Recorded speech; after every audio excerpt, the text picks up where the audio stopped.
Hey guys, Josh with JE Vintage Honda Minis in Orlando, Florida. I got a 69Z. This bike's going to get a house of colors, a custom color from pick of the owner. He's going to do a larger engine from an import engine instead of using a Honda-based engine on this build. And we're just going to put together kind of more of a budget-friendly build. We'll use some, since we're going away from the OEM restoration job, we'll use some TB parts, rims, and some fenders and some other items.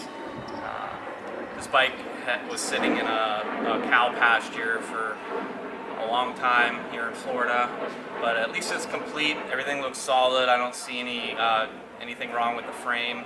No cracks. Came with a headlight bucket. It's got the battery box in here. It's got the factory pipe in there.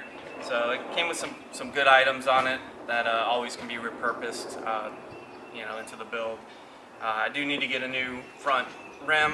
This has a Z50a front rim on it, so we'll get the new hub and I'll source a hub for it. But first thing I'm going to do is start breaking this thing down and get it prepped. We're going to get it down to my powder coater guy to do that. He does my blasting for me on the frames too. And like I said, we're going to do paint on this one. So I'm going to start breaking it down and hopefully everything goes smooth.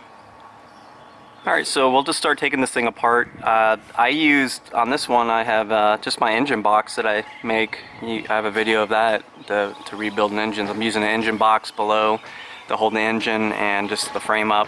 Or you can just get a cheap stool like that from Amazon or some other seller, but I don't think I spend more than 10 or 15 bucks on those things.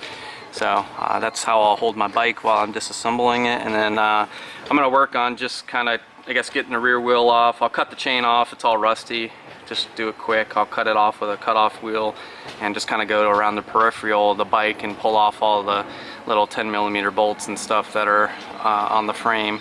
And I'll leave the engine for last because that's kind of what's holding my frame up. And then we'll work on the front fork area. Alright, so since my front wheel's already off, I'm just going to get the rear wheel off, and like I said, I'm going to get that chain cut too. So let me get my 10mm socket and take off if there's factory nuts, but these are a little smaller, so those are like an M8.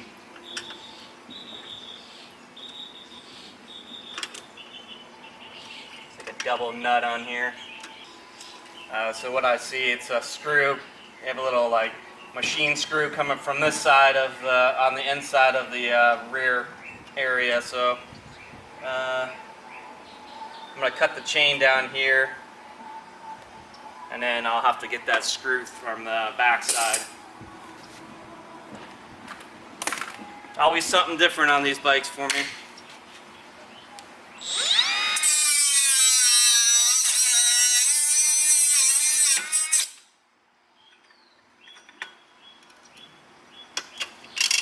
So I'll go ahead and get my axle taken off.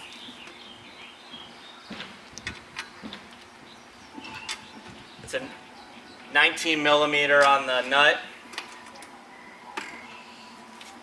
And I'll just put a punch down through the hole on this axle to hold it from rotating.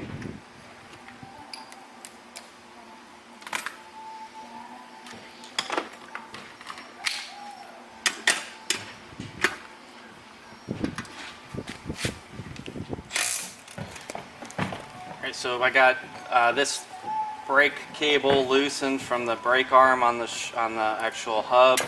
That's a 14mm nut on the back end. Just get that loosened up. My axle's it's moving. I can turn it, but it's pretty tough to get out. So I'm gonna have to use a punch and a hammer and get that knocked back. But I'm gonna cut my cable here just to make it easy to work on the bike. My cable's in no shape to reuse, and it's not going to be reused on a bike like this, so go ahead and cut that there. And then I'm going to use a punch here.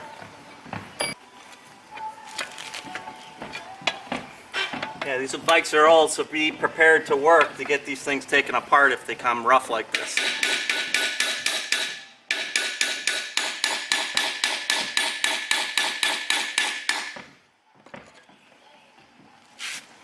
So I'm going to keep knocking at it. That's the only method I'm using, and I'll get it loose. Alright, just a few minutes of tapping, it came out, but I wanted to show you this on the rear inside of the left side of the rear axle area is a stamped in date, so that's where you can get your manufactured date on here, and what it usually is 5 numbers. So this first one is a 9, so that's for 69. And then I have a 0 and then a 1, so that's going to be for the month of 69, which is January. And then I have a 3 and a 1, so on the 31st of January of 1969 this frame was stamped into production. So rear tail light brackets broken off, and they kind of made their own way of connecting it, so I'm grinding it off now.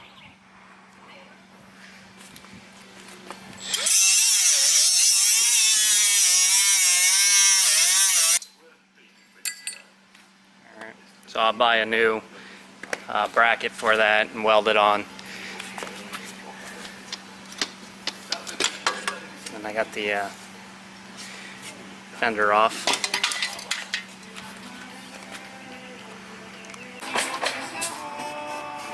Yeah, I don't know who's working harder, the roofers next door to me or me, but that's definitely a hard job, man. Much respect to all those guys working up there.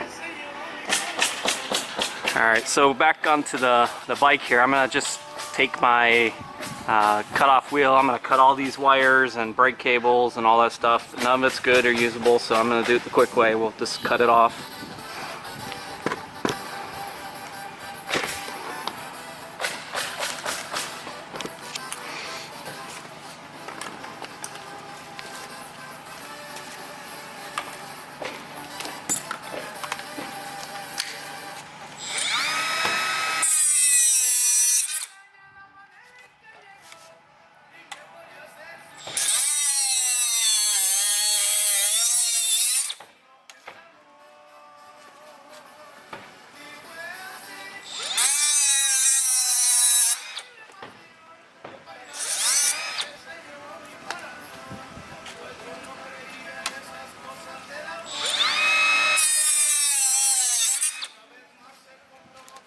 Alright, so now we'll work on getting the front handlebars and everything else disassembled from the front end.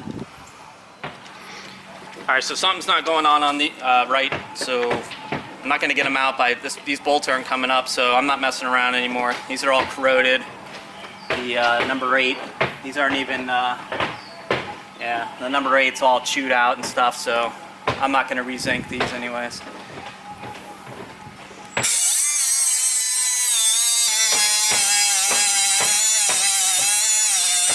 Alright, so I'll continue on both sides getting those off. I'm probably going to have to do some cut these. These are all really rusted in there too, so we'll see when we get to the handles and pulling the handlebars off. Got the top plate off. I was able to get one of the bolts out, and I cut the other one out. But now we're down at the lower fork leg. I'm going to get that aluminum beauty cap off. So this is on there really, really good. And my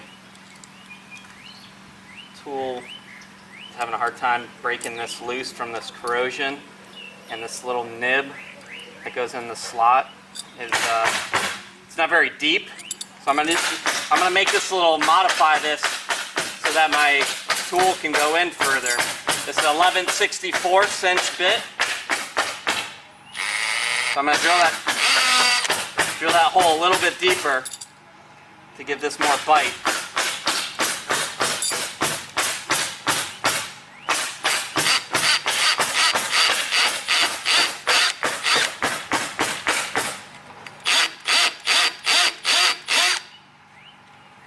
In hopes that I can break it loose. So this is a spanner wrench that was 11/64, so I'm sorry if you can't hear over the roof.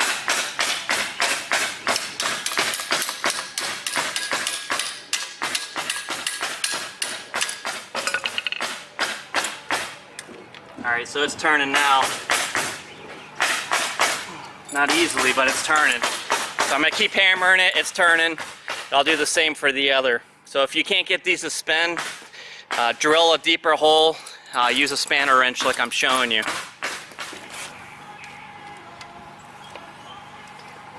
So I got it loose. You have to get this off to drop your fork out.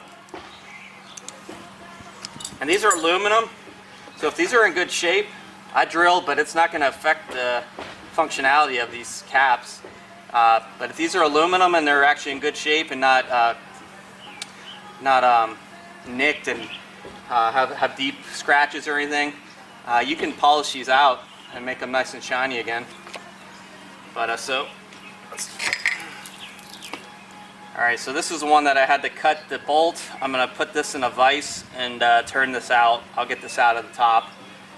So I got to do the other side here. I'm going to do the same exact thing, and then we'll work on getting the nuts at the yoke of the triple tree out.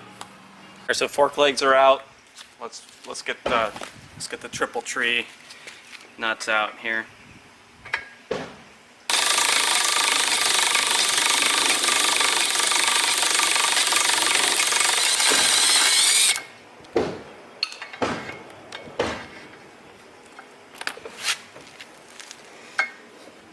Now there's going to be some bearings in here, some free bearings.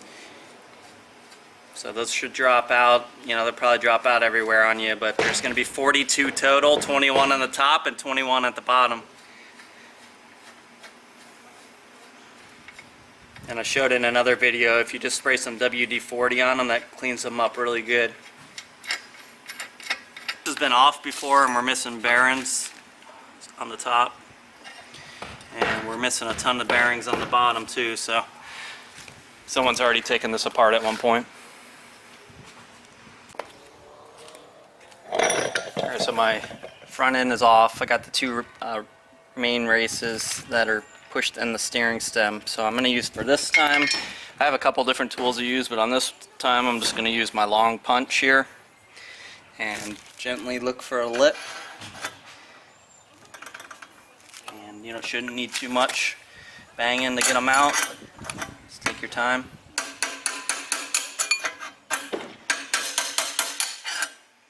Yeah, it's coming out.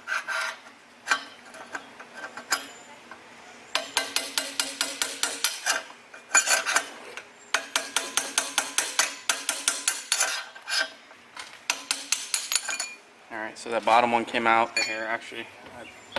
I'll just show you on this one. So here's a race puller. And you essentially just put it in there and then it expands as you thread it. So it's got a little lip on it.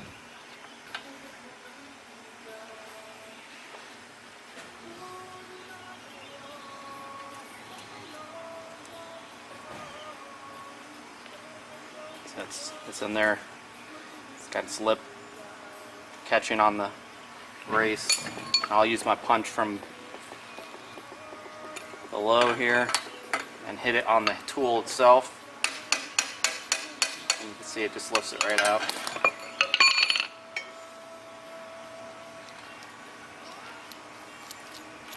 Alright, so that's completely disassembled there.